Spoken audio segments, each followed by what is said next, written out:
Colin Vearncombe, welcome back to Liverpool. Thanks very much, Dave. How you doing? Not bad. I'm a bit foggy in the throat right now, but good in the soul. You still based in Cork? I am. I'm nearly 2 hours along the coast from Cork itself. I really am right out in the sticks. I wanted the ocean nearby. And you've been looking around and seeing all these changes, haven't you? Been enjoying the new Liverpool? Unbelievable changes. And my mum tends to have a go at me, saying, "You never got a good word to say about the place you're from," or whatever. And it's like you can be your birthplace's harshest critic. Now I stand willing to be corrected, but to me this looks like a very, very much improved place. I mean, the changes are dramatic. I don't recognise an awful lot at all, but I did. I grit my teeth and I went and I did the duck thing. I just thought, I know it's a bit, but actually I quite enjoyed it. And there's some stuff I really didn't know. I'd be surprised if most of the people we passed in the vehicle would have known it either. Yeah, and it's good for your kids as well to see the place, isn't it? Oh, exactly. Both of my brothers have been teaching them something of the proper way to banter. There are a lot of similarities between Cork itself and Merseyside. Well, tomorrow you're going to release, which is sort of your best of, really, isn't it? Any colour you like. Yes, it's an essential compilation chosen by the people. I don't know why am I dodging the word fan. Chosen by my fans. We put it to them. If you were going to play Colin Black to someone that never heard him, what would you play him? And we let them vote. And it came back with 70 songs out of a possible 120. So it's vote again. On through the 70. Well, it was very interesting. It really kind of underlined the problem with me. I'm a marketing man's nightmare because I don't sit comfortably in a genre, and that makes it harder to sell me because the potential audience is everyone, and I know it. I've met grannies and literally hell's angels that would stop me in the street to talk about Wonderful Life, because usually that's what they want to talk about. Well, that's got to be on there, but Everybody's Coming Up Roses is not on there, which is one that I thought would have been on there. There were a number that I thought would have been on there and aren't. It's actually, I must admit, it's an interesting selection. You'll note that it tends to be largely based around what I would call songs. Now, I would say that the song like Everything's Coming at Roses is an exercise in form as much as anything. I can't even remember what made me write it, so I have a bit of a tenuous hold on the reality of that tune. But the rest of them now, almost without exception, from what I can see of your list, and it's upside down there. Yeah. So, I, of course, was disappointed that this or that song hadn't been chosen, but that's the way it goes, isn't it? You're going to do 2 4s off this? Yep. And you're going to start with the last one? This was a great surprise to me because this has never been on a proper album. I say proper album. It was on CV a few years ago, which was a kind of my choice of songs, and it was something from an album that was never released. It was a bunch of stuff, can't remember what I called it, small pieces or something. Anyway, it's just turned up in a movie called The Pier, which we're hoping will get general release soon, because it's a beautiful little movie, very bittersweet, funny, savage relationship, dysfunctional relationship, father and son in Ireland. And a friend of mine, Maurice Caesar, film composer, works a lot with Jim Sheridan, said, did I mind if he striped it in the movie? He said, not at all. The director fell in love with it, and it's got a new lease of life. We put some strings and stuff on it, and this is it without them.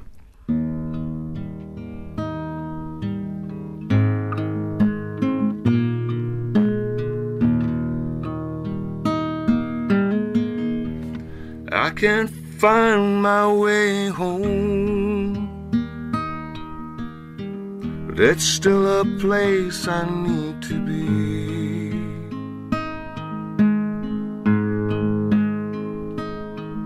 Can someone show me any place that could be home for me?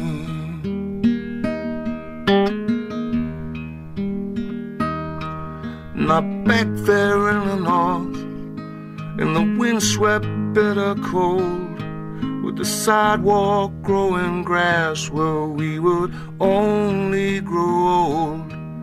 And all the mines are gone, but no one knows or cares if a thing is not nailed down. It was never there. I still remember how it seemed, an old world symphony of tears.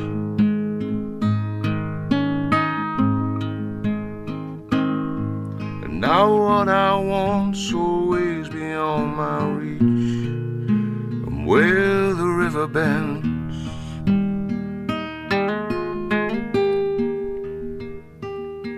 Was it down here in the south, always on night shift or on call? There's no sunshine in the streets, the buildings grew so tall, and no one sees your eyes but from a corner of their own. And they only really feel it when the balance has all gone, and they don't care how, they don't care why. It's enough to make a grown man cry, and I do.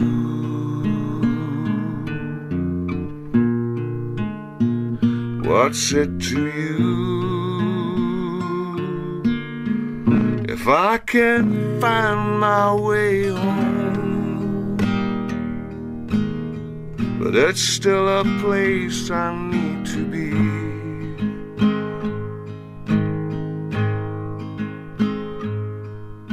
Around the trucks like carrion for the farm, and the fruit we try to steal. I cannot find my way home. Empty spaces packed and gone,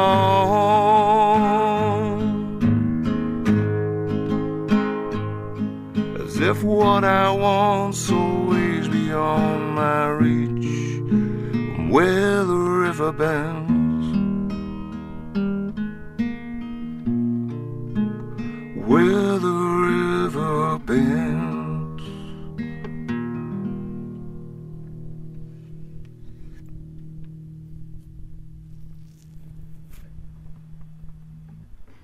Nice stuff, thanks for that.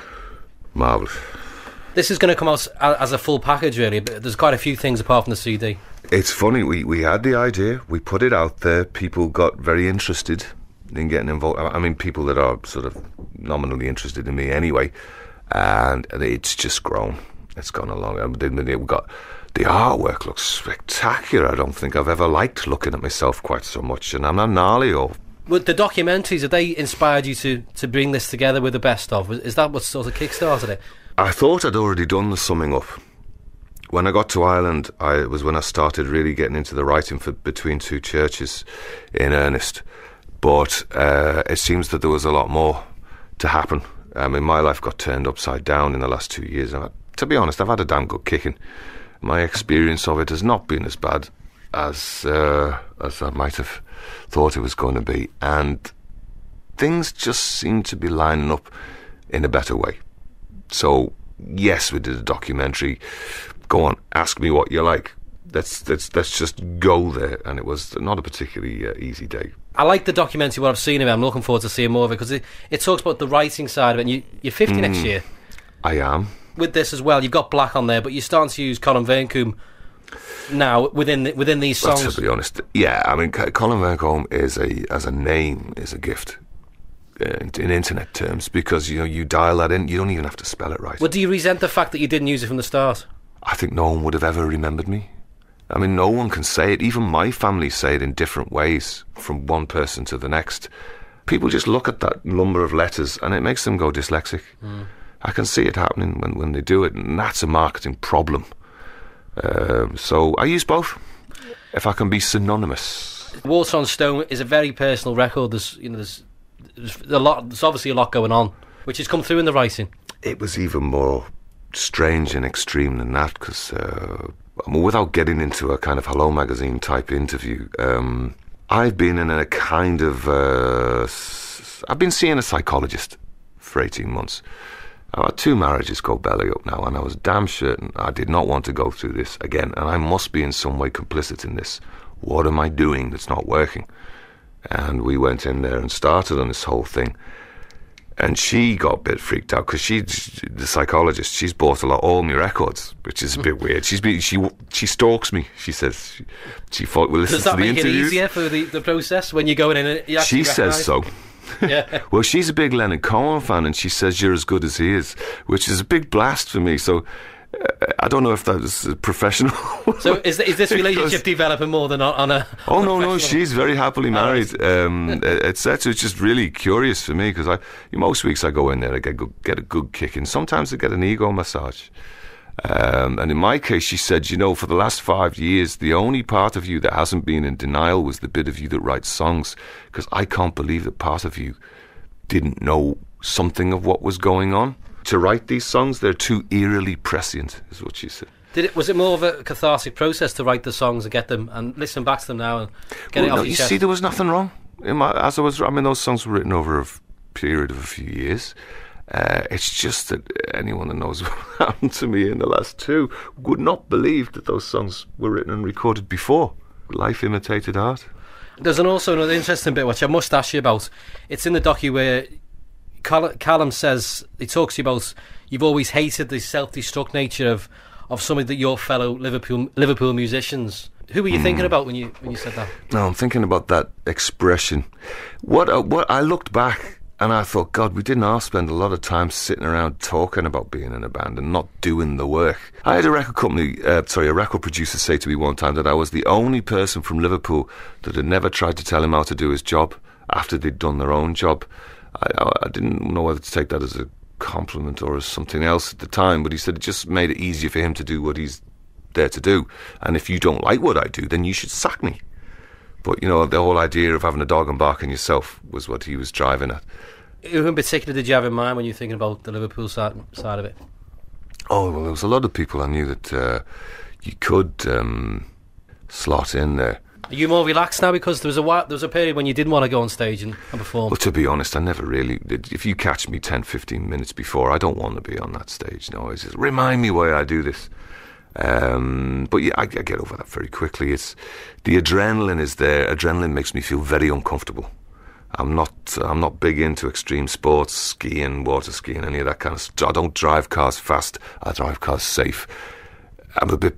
My kids call me an old fart, and I say, yeah, well, that's Mr. Old Fart to you, it swings and roundabouts. The end of October last year, I did a couple of gigs in the studio where I wanted a bit of footage. I needed to do something. We tried this experiment. It was like 50 tickets at 150 quid a pop in a recording studio over 2 nights in London. You got 50 people. I was astonished. They came from everywhere as well. There was some from Holland, France, Spain, one from Turkey, a couple from Canada. Good idea, though, isn't it? The intimate vibe and everything. So people, they're paying, they want to be there. It got me thinking about this. If you're going to pay premium, because when I look at what people are paying for to sit and look at someone on a screen, I'm thinking, what is it they want? And actually what they can't get is to sit where you're sitting now. Now, it does freak me out a bit that someone could put that level of value on it. But then I try to remember, okay, how much would I pay to sit in a room this size with Tom Waits and his band? I'd pay a lot of money. If I had it, I would give it. Yeah, just to be, and not interrupted as well. It's the intimacy. Yeah. Intimacy is a thing. Not only is it something that human beings are deeply attracted to, it's innate, but they're also quite repelled by and scared by. So it's a very interesting thing, and honestly should have been that those 2 nights. It makes it more pressure for you, doesn't it? Well, this is what I thought. I can't do the big I am. You can't do the big entrance, I think, in this situation. So when they knocked on the door to come in, I was stood there going, hello, good evening, I'm Colin, how are you? And they were like, it was great. So they what do you want to drink? And I passed that out. And I realised I could do what I wanted for 3 hours. An hour and a half I'm playing, and then there's 45 minutes before, and then maybe an hour afterwards because they're running off a CD for people to take what they've just heard home. You're going to do another one from the album?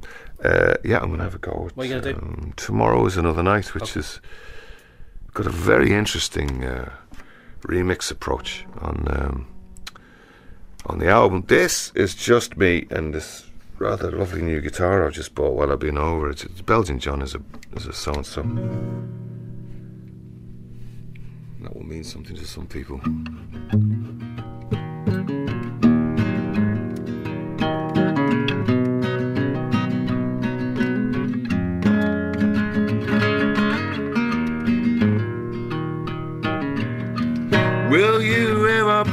shut up. More than one face here needs to blow and rain. All that cold and old idea, and let it slowly fade. And baby, get along now, baby, get along. Tomorrow is another night. You hurt my soul, took my soul, now baby, get along.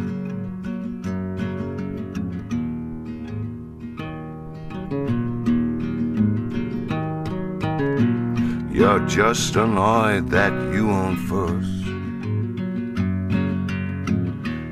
In his clothes, his arms, his bend. So he winds up loving someone else who needs him less instead. Baby, along, tomorrow is another night. You hurt my soul, took my soul, now baby, along. Now baby, along, baby, move along. Tomorrow is another night. You hurt my soul, took my soul, now baby, along. Try getting turned on by the shape of his thumb. Loving someone when you just feel numb. Standing outside of your frightened skin.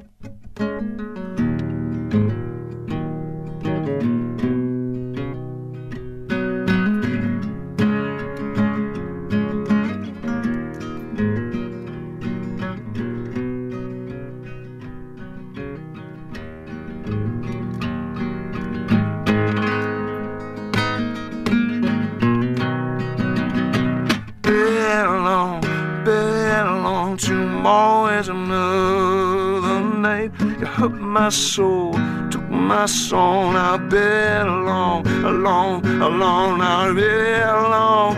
Baby, move along. Tomorrow is another night. You hurt my soul, took my soul. Now baby, along.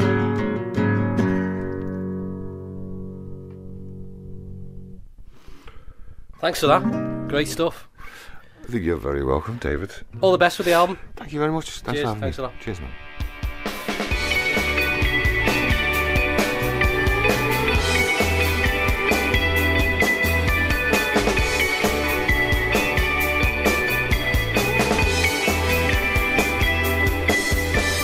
I was fighting demons in the circles of hell.